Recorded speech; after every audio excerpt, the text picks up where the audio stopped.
आज दोन्ही हप्ते एकत्रित सगळ्या लाडक्या बहिणी खुश होत आहेत आज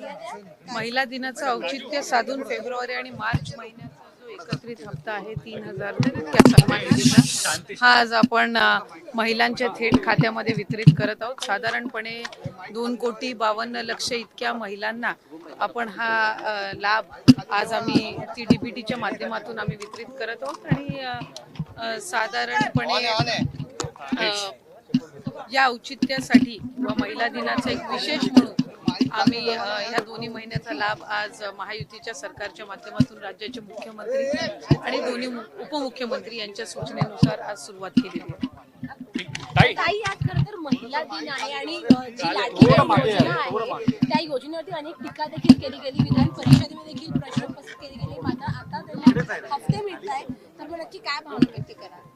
एकही महिना असा नाहीये की ज्या महिन्यात महिलांना लाडक्या बहिणीचा हप्ता मिळाला नाहीये। डिसेंबर महिन्यामध्ये सुद्धा आचारसंहिता संपल्यानंतर झालेला आहे, जानेवारी महिन्यामध्ये सुद्धा वितरित झालेला आहे, फेब्रुवारी महिना आणि मार्च महिना 8 मार्चचं उद्दिष्ट आम्ही ठेवून त्या ठिकाणी ती तयारी करत होतो, जेणेकरून एक विशेष त्या दिवसाचं एक औचित्य साधून ते आम्हाला महिलांच्या खात्यापर्यंत पोहोचवता येईल। त्याच्यामुळे टीका तर या योजनेवर सुरुवातीपासून होतच आलेली आहे आणि त्या टीकेकडे फार लक्ष न देता महिलांच्या आयुष्यामध्ये सकारात्मक बदल करण्याच्या दृष्टिकोनातून ही योजना आम्ही यशस्वीरित्या राबवण्याकडे जास्ती लक्ष देत आहोत।